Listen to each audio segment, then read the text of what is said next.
Shalom, salam damai dalam nama Tuhan kita Yesus Kristus. Assalamualaikum warahmatullahi wabarakatuh. Warobina Isa al-Masih. Saudara-saudara, salam damai itu hanya ada dalam Yesus Kristus. Di luar Yesus tidak ada damai. Itu sebabnya Yesus disebut Raja Damai, Raja Shalom. Tidak ada kedamaian kecuali dalam Yesus Kristus. Itulah sebabnya saya sudah 8 tahun ini terima Yesus Kristus, karena saya merasa kehidupan di luar Yesus tidak ada damai. Hanya dalam Yesus damai itu saya peroleh dan saya nikmati, saya rasakan luar biasa. Salamnya orang Islam adalah salamnya orang Kristen awal. Orang-orang Kristen yang berbahasa Arab seperti di Syria, di Libanon maupun di Mesir, kalau menyampaikan salam itu Assalamualaikum warahmatullahi wabarakatuh warobina Isa al-Masih, di dalam nama Tuhan kita Yesus Kristus. Saudara semua boleh membuka surat-surat dalam Injil Perjanjian Baru selalu dalam nama Yesus. Tetapi dalam Islam dipotong sampai warahmatullahi wabarakatuh, karena mereka tidak percaya kepada Yesus sebagai Tuhan dan Juru Selamat. Mereka hanya percaya kepada Yesus Nabi dan Rasul. Kami orang Kristen juga percaya dia Nabi juga Rasul, tetapi dia adalah Mesias yang telah dijanjikan, yaitu Juru Selamat. Artinya keselamatan itu hanya ada dalam Yesus Kristus. Baik saudara-saudara, ada 2 buku saya sudah beredar di tangan orang-orang percaya, bahkan banyak orang-orang yang beragama lain akhirnya memutuskan terima Yesus setelah membaca buku-buku yang saya tulis ataupun mendengarkan nonton debat saya dengan kiai-kiai yang ada di internet. Saya sudah bertemu dengan 3 kali dengan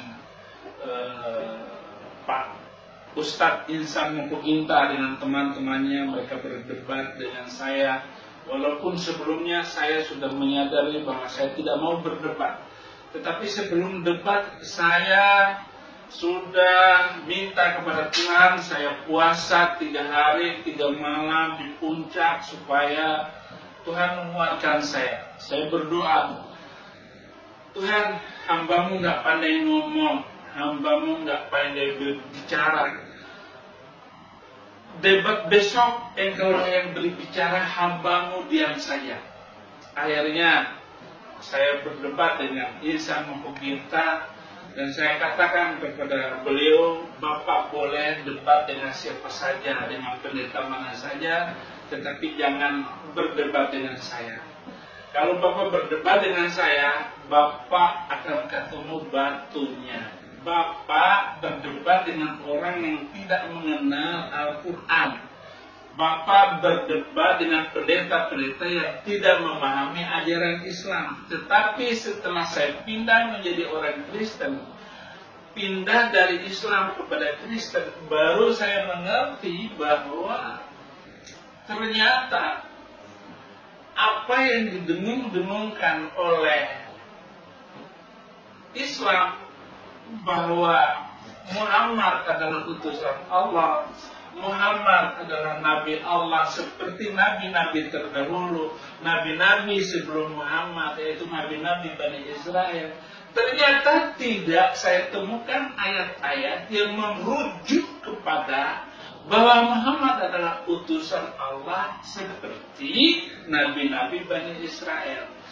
Misalnya di dalam Mazmur 147 ayat 19 dan 20 jelas sekali dikatakan bahwa firman Tuhan hanya dipercayakan kepada Bani Israel, bukan kepada bangsa manapun. Begitu saya menemukan ayat ini, oh ternyata tidak ada nabi selain Bani Israel. Dan firman Tuhan hanya Alkitab. Lalu saya bertanya, kenapa di dalam Al-Quran Muhammad menyatakan surat Yunus ayat 94, di sana dikatakan wa in kunta fi syakkin mimma anzalna ilaika wa in kunta fi syakkin mimma anzalna ilaika fas'alil ladzina yaqra'una al-kitaba min qablik. Hei Muhammad, jika kamu ragu tentang apa yang kuturunkan kepadamu, yang kami turunkan kepada kamu, maka tanyakanlah kepada Bani Israel, kepada orang-orang yang telah diberi Alkitab. Ternyata saya buka Alkitab, tidak ada satupun yang merujuk kepada kedatangan Nabi Muhammad. Apalagi tentang nubuatan tentang Nabi Muhammad. Udah jelas, firman Tuhan hanya dipercayakan kepada Bani Israel. Inilah yang menjadi kekuatan bagi saya. Bahkan pendeta-pendeta yang memang dari Kristen, orang-orang yang sudah berdebat selama ini dengan Ihsan Mahmudinta dan orang-orang Islam lainnya, tidak pernah menyebutkan ayat ini bahwa firman Tuhan hanya diturunkan kepada Bani Israel. Hanya diturunkan kepada Bani Israel, bukan kepada bangsa manapun, bukan juga kepada bangsa Arab. Dan kita tahu bahwa kedatangan Muhammad itu adalah 600 tahun setelah Yesus Kristus. Dan kalau kita lihat dari seluruh nabi-nabi yang disebut di dalam Al-Quran, ada 25 nabi, satu-satunya nabi Arab hanya Muhammad. Semuanya ada beberapa nabi, semuanya dari Bani Israel, dan ada beberapa nabi yang tidak dikenal oleh Alkitab, seperti Nabi Su'aib tidak ada dalam Alkitab, Nabi Idris tidak ada dalam Alkitab. Ini cerita dari mana dan sebagainya dan sebagainya. Inilah pentingnya kenapa saya akan menulis buku ini. Buku yang ada di tangan saudara ini adalah buku untuk menjelaskan kepada saudara Kristen dan saudara Muslim tentang kedudukan firman Tuhan itu. Apalagi kalau kita buka Roma 3 ayat 1 dan 2, apakah kelebihan Yahudi dan apa gunanya sunat? Banyak.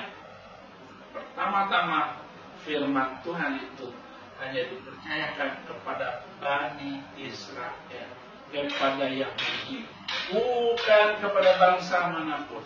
Dan saudara tahu sejarah Islam itu Muhammad datang dalam zaman jahiliyah, zaman kebodohan Arab dalam hukum rimba, hukum padang pasir, hukum yang tidak dikenal dalam Alkitab, termasuk Mesir. Itu adalah hukum kegelapan, pindah dari kegelapan. Maka saya adalah pindah dari jahiliyah kepada kehidupan yang benar menurut Alkitab. Jadi sebenarnya Al-Quran itu tidak diperlukan lagi, karena cukup dengan firman Tuhan yang datang dari Bani Israel. Karena keselamatan itu datang dari Yahudi, bukan dari bangsa manapun. Gak usah ngomong Indonesia. Indonesia lebih gelap lagi, lebih jahiliyah lagi. Karena sudah ribuan tahun dengan zaman ini, dengan zaman ketika Muhammad datang sekalipun. Tetapi itulah sebabnya saudara-saudara pentingnya, walaupun ini adalah debat itu tidak menambah apa-apa. Tetapi bagaimana waktu awalnya saya itu menganggap bahwa debat itu nggak ada gunanya. Tetapi setelah debat dengan Ihsan Mahmudinta belum sebulan dinaikkan ke YouTube, ditonton oleh ribuan, ratusan ribu orang, ternyata sudah banyak orang yang bertobat dari Muslim terima Yesus Kristus. Ini adalah kemurahan Tuhan di dalam pelayanan saya, dan apa yang saya perintahkan, apa yang saya sampaikan, seperti yang sudah disampaikan oleh Tuhan Yesus Kristus kepada banyak orang. Kamu terima Yesus, kamu selamat. Kamu tolak, kamu yang rugi. Nah, itu yang selalu saya sebutkan. Dan saya keliling kemana-mana tempat saya berkhutbah dan saya menyampaikan firman Tuhan ini, sudah banyak orang Muslim yang saya ketemu dan mereka semua terima Yesus Kristus. Kuncinya saya sudah menyerahkan seluruh hidup saya kepada Yesus Kristus.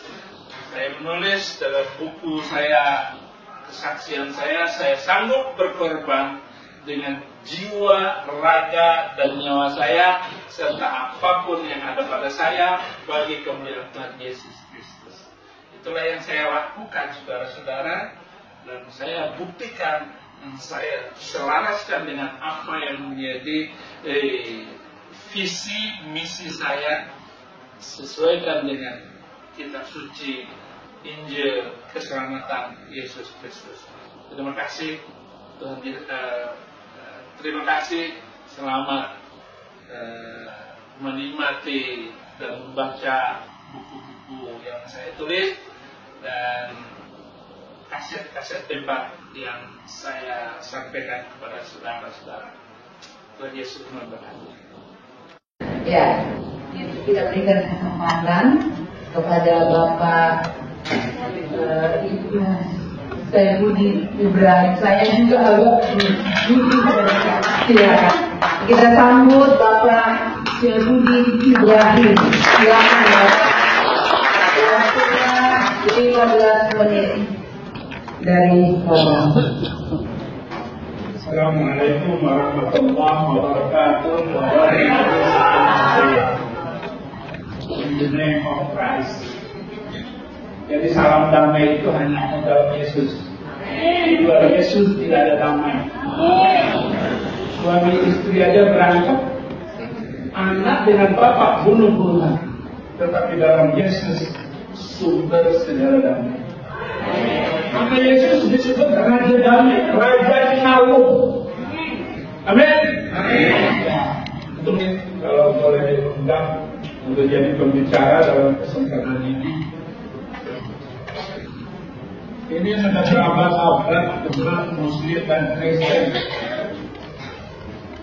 dan seolah-olah nggak ada yang menang, nggak ada yang kalah. Maka diulangnya itu ini.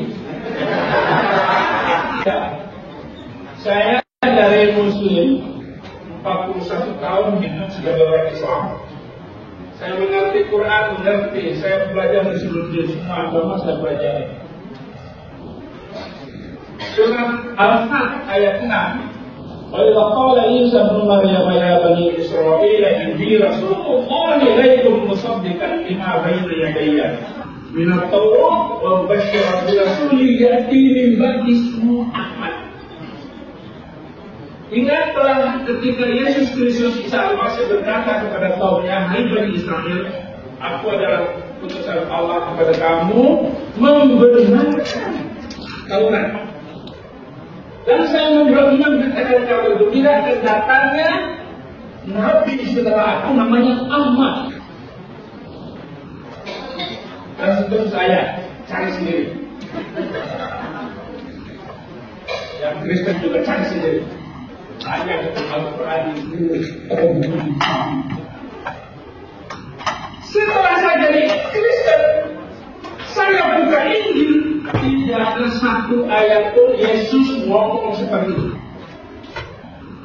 Penasaran saya. Berarti Al-Quran ini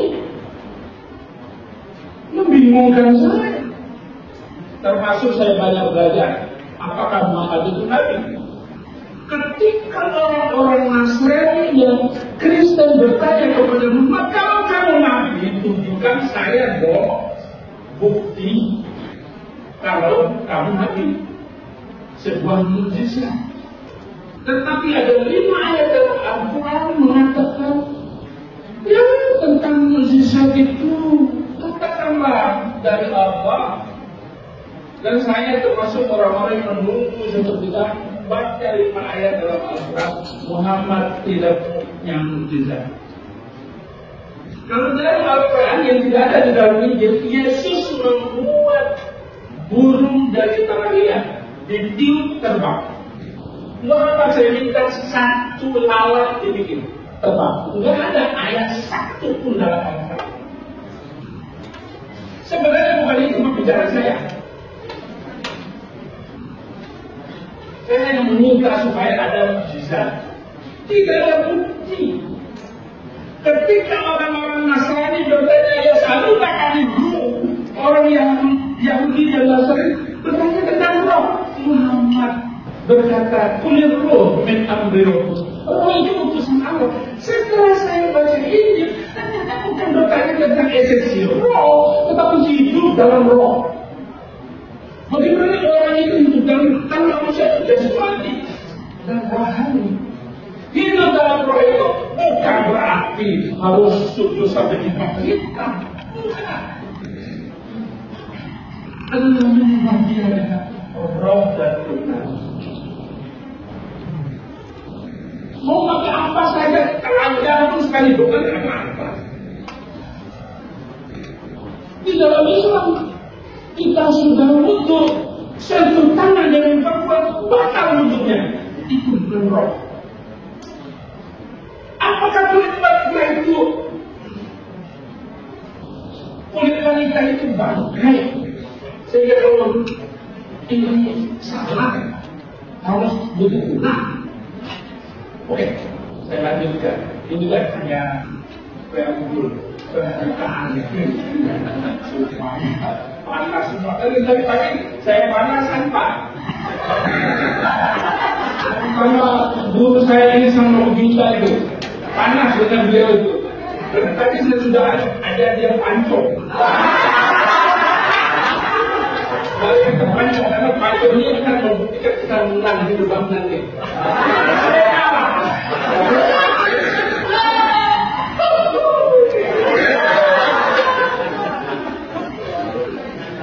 Saudara-saudara, kalau ada orang Islam masuk Kristen, dia tidak mengerti Alkitab. Karena wahyu firman Allah yang diturunkan kepada Israel, bukan kepada orang Batak dan orang Manado. Maka tidak ada Nabi Batak dan Nabi Manado. Apalagi Nabi Jawa. Apalagi saya orang Umat, tapi kita tidak ada. Jadi semua firman Allah itu diturunkan kepada Bani Israel, bukan kepada bangsa lain. Kejadian 17 ayat 18, yang akan menerima wahyu Allah itu hanya dari Ishak, bukan Ismail. Cari semua pendidikan baru. Bukan dari Ismail Pak Insan. Kecuali Alkitab Bapak beda dengan Alkitab saya. Mungkin Alkitab Bapak itu yang sudah dipalsukan. Allah tidak pernah mempercayakan firman-Nya kepada bangsa Arab, dan firman-Nya hanya dipercayakan kepada Bani Israel.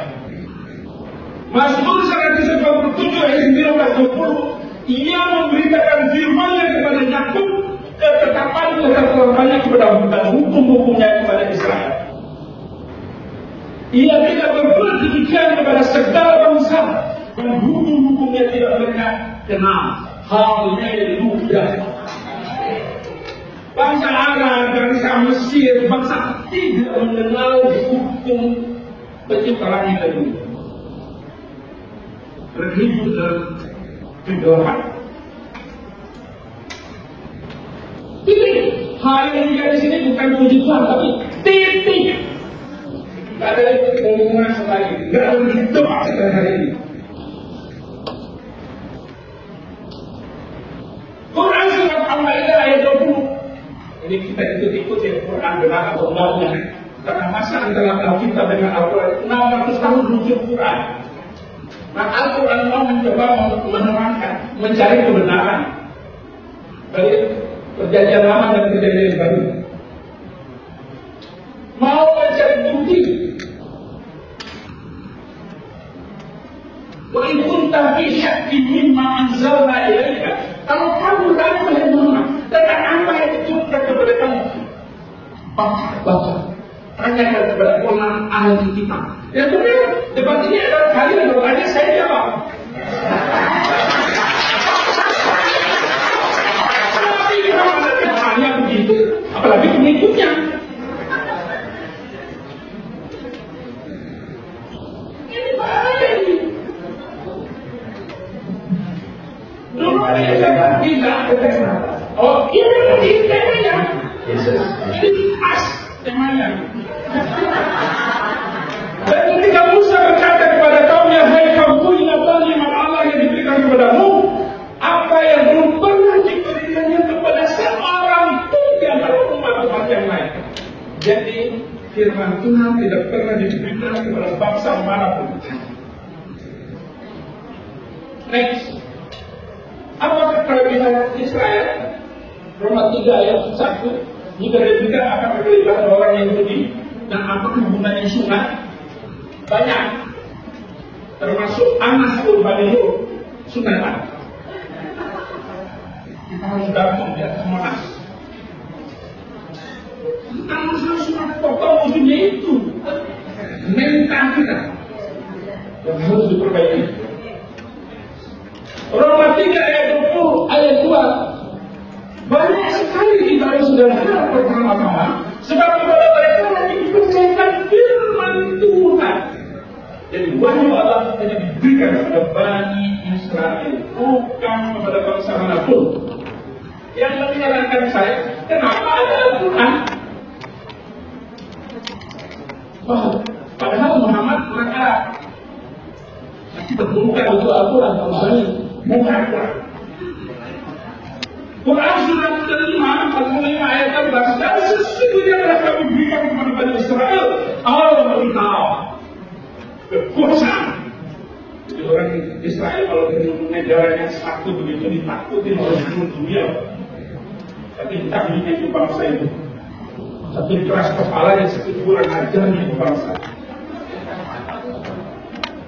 Yang terima Kristen itu udah ada 2%. Orang yang di Israel tidak ada.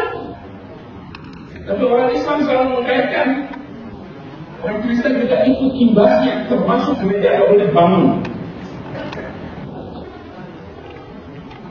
Kami telah berikan kepada Bani Israel Alkitab, kekuasaan dan kenabian. Ini kata Quran loh, bukan kata saya, bukan nenek moyang saya. Dan kami lebihkan mereka atas segala bangsa. Wallahu a'lam alamin. Diakui oleh siapapun. Orang Kristen masuk Islam, yang kedua, menurut orang Islam masuk Kristen terputus sampai itu kata Quran. Ternyata pengikut ini memutuskan perkara apa yang ditentukan Allah di dalamnya. Jadi orang Kristen harus tetap Injil, tak boleh meninggalkan Injil. Barang siapa orang yang menyambung bima anzalallahu ulaika humul fasiqun. Barang siapa yang tidak memutuskan perkara berdasarkan Injil ini kata Quran, maka mereka adalah orang-orang fasik. Jadi ada orang Kristen masuk Islam terkutuk sebagai orang fasik sampai hari kiamat. Ini kata Quran. Ayat. Kembali ke tema. Ya, masih tema. Masih tema. Muhammad tidak menubuatkan Muhammad. Yesus tidak menubuatkan Muhammad. Ayo dibaca sendiri. Ketemu. Ya, makanya TKW dikirim ke Arab Saudi ya, pulang hamil dari kontak. Dalam Injil hanya ada semacam ini, Yesus adalah Alfa dan Omega. Banyak nabi palsu akan muncul dan menyesatkan banyak orang. Yohanes 16 ayat 2, kamu akan dikucilkan, bahkan banyak saatnya, datang saatnya setiap orang yang membunuh kamu akan menyangka bahwa itu berbuat baik kepada Allah. Jadi banyak sekali ayat-ayat yang sudah saya kutip, tapi waktunya sedikit, tapi masih 15 menit. Jadi Muhammad tidak dikenal oleh orang Yahudi dan orang Kristen awal. Kenal setelah kemerdekaan, baru kenal Islam, baru kenal Nabi Muhammad, karena diceritakan oleh orang Islam kepada orang Kristen. Dan di antara orang Kristen ada yang masuk Islam, karena cerita itu.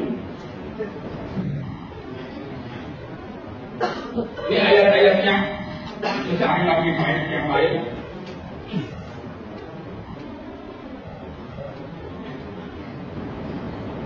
Isa Al-Masih dalam Al-Quran, apa yang Bapak omongkan dari tadi oleh saudara, semuanya saudara berdua ngomong tentang Yesus dalam Al-Quran, itu beda jauh. Karena ibu Isa Al-Masih menurut Al-Quran adalah saudara Harun. Harun itu adalah kakak Musa. Musa dengan Yesus itu 1500 tahun. Jangan antara Maryam yang menghamil yang membawa bayi Yesus ini yang diceritakan oleh Al-Quran itu adalah saudara Harun. Bagaimana mungkin seorang wanita hamil Yesus 1500 tahun? Cara Quran tepat sekali penguasa ini. Tetapi selalu dikait-kaitkan bahwa Maryam ini adalah ibu Yesus yang diceritakan dalam Alkitab. Ayatnya ada dalam Quran surat Imran ayat 36, Maryam itu binti Imran. Tidak ada cerita di dalam Perjanjian Baru bahwa Maryam itu anak Imran. Mana ada? Saya nggak belajar sembarangan. Saya sungguh belajar. Berarti apa yang Anda omongkan dengan apa yang kami pahami beda jauh. Beda jauh. Bukan Isa Al-Masih yang Anda maksud adalah Yesus Kristus. Karena ibunya ada. Yesus Isa Al-Masih lahir di bawah pohon kurma.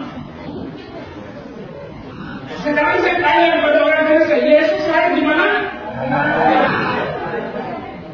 Tahu semua Pak. Lalu sini lahir di bawah kurma. Ngawur sekali.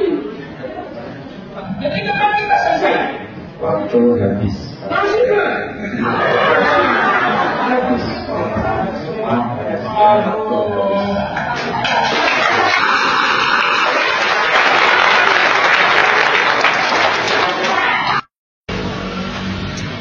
Saudara-saudara, perbandingan antara Kristen dan Islam selama ini saya mempelajari dan saya teliti dengan baik sekali.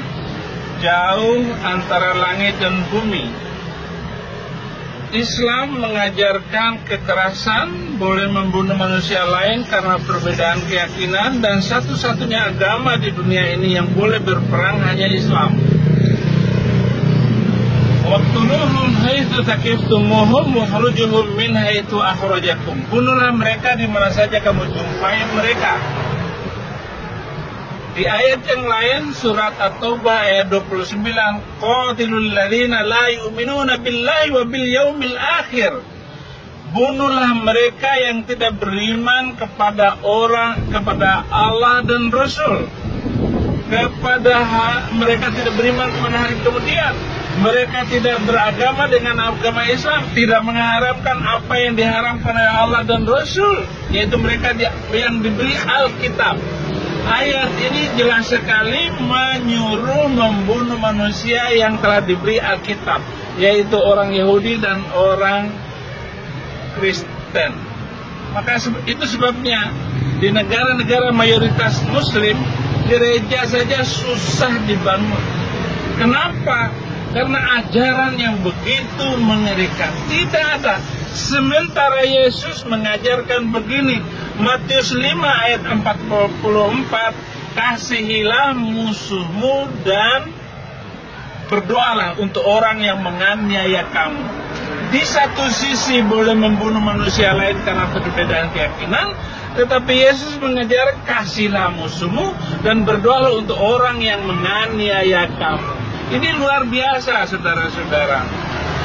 Di sana banyak orang susah untuk membangun gereja, tetapi di tempat lain orang boleh melakukan apa saja, maksiat dan sebagainya.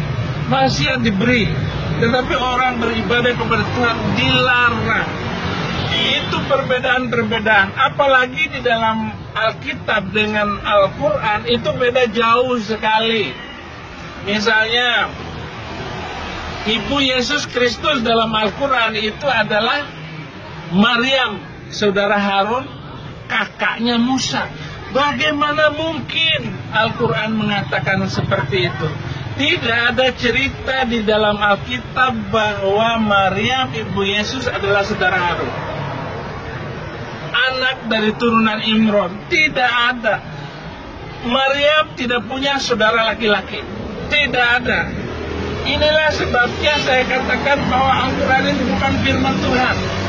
Bukan firman Tuhan. Jadi karangan dari Nabi Muhammad. Belum lagi kalau kita memperhatikan ayat-ayat yang berkaitan dengan perkawinan Nabi. Semua ayat-ayat Al-Quran itu untuk membela Nabi. Lalu dipanggillah Jibril untuk membenarkan semua perbuatan Nabi. Misalnya di dalam Al-Quran surat An-Nisa ayat 3. Laki-laki hanya boleh beristri 4, tetapi Nabi Muhammad istrinya 11. Istrinya 11 yang diakui oleh orang Islam. Yang saya baca dalam kitab Al-Halabiyah itu istrinya 23 orang. Jadi beda jauh semuanya ini. Nah, kalau ayat-ayat itu semuanya membenarkan perbuatan Nabi. Bagaimana Nabi menikah dengan Zainab binti Jahsy, menantunya sendiri, yaitu istri dari Zaid bin Harithah. Zaid bin Harithah, dia menikah dengan menantunya itu tanpa masa idah. Jadi tidak ada idah. Begitu diceraikan langsung menikah. Dalam ajaran Islam, laki-laki yang mengawini istri seseorang itu ada arba'ah ruku, arba'ah quru, 4 kali haid. Tetapi tanpa haid, itu dilewati semua, dilanggar semua. Muhammad menikah juga pada bulan haji, padahal dilarang menikah pada bulan haji. Larangan keras, tidak sah haji seseorang kalau melakukan perkawinan, menikah pada bulan haji. Tapi semuanya dilanggar apa yang diajarkannya itu. Nabi Muhammad tidur dengan Maria Kibti, menikah dengan Maria Kibti. Tetapi apa yang terjadi? Istrinya Hafsah marah karena ditiduri. Akhirnya turun ayat surat ke-66 ayat 1. Hai Nabi, kenapa kamu mengharamkan apa yang dihalalkan oleh Allah bagimu? Kamu hanya sekedar mencari kesenangan hati istri-istrimu, padahal Allah lah yang lebih kamu taati, lebih kamu hormati. Jadi ayat ini membolehkan menikah dengan budak, bukan menikah, tidur dengan budak. Maka TKW yang dikirim ke Arab Saudi itu banyak yang hamil. Bulan ini sudah ada 234 TKW sedang menanti hukuman pancung. Kenapa? Karena dia membunuh tuannya. Nah, tuannya itu sebenarnya tidak salah, karena tidur dengan pembantu itu dibolehkan dalam Al-Quran, bukan 1-2 ayat. Artinya hukum yang dibuat di dalam Alkitab, tidak boleh tidur dengan pembantu, tidak boleh nikah dengan pembantu, harus menghormati yang namanya budak. Tetapi oleh Al-Quran dihalalkan dan dibolehkan. Ini bagaimana, saudara? Bagaimana ajaran semacam itu? Itu sebabnya saya pindah dari ajaran yang nggak jelas itu. Saya saya meninggalkan Islam itu sendiri yang sudah membesarkan 41 tahun. Saya percaya kepada Al-Quran dan kitab suci itu. Dan saya percaya, bahkan anak saya 3 orang itu saya kasih nama Fikri Khomeini, Saddam Hussein, Muammar Gaddafi. Kenapa? Karena begitu hebatnya iman saya kepada Islam, begitu fanatik saya menjadi orang Islam pada waktu itu. Nah, tapi sekarang bubar karena saya telah melakukan perbandingan antara Alkitab dengan Al-Quran. Nah, buku yang sedang Anda baca ini adalah buku di mana perbandingan yang jelas dan hukum yang jelas, aturan yang jelas, jelas semuanya bahwa Alkitab itu adalah terang Tuhan, terang yang menerangkan, berkat yang memberkati. Itulah yang saya nikmati selama ini. Dan saudara-saudara, kalau saudara membaca lagi buku ini, maka saya percayakan iman saudara. Saudara bisa baca, saudara bisa telaah lagi debat saya dengan kiai-kiai itu. Anda bisa baca lagi dan lihat notasi-notasi Alkitab yang saya tunjukkan dan notasi-notasi Al-Quran yang saya tunjukkan kepada saudara. Saudara bisa menilai sendiri, ambil keputusan sendiri. Karena kebenaran itu hanya satu, tidak mendua. Dan orang Islam, nenek moyang saya melarang saya baca Alkitab. Ternyata setelah saya baca Alkitab, saya terima Yesus menjadi orang Kristen. Saya percaya kalau semua orang Islam membaca Alkitab, mereka pasti memilih kebenaran, pasti memilih Yesus sebagai Tuhan dan Juru Selamat. Terima kasih, Tuhan Yesus memberkati.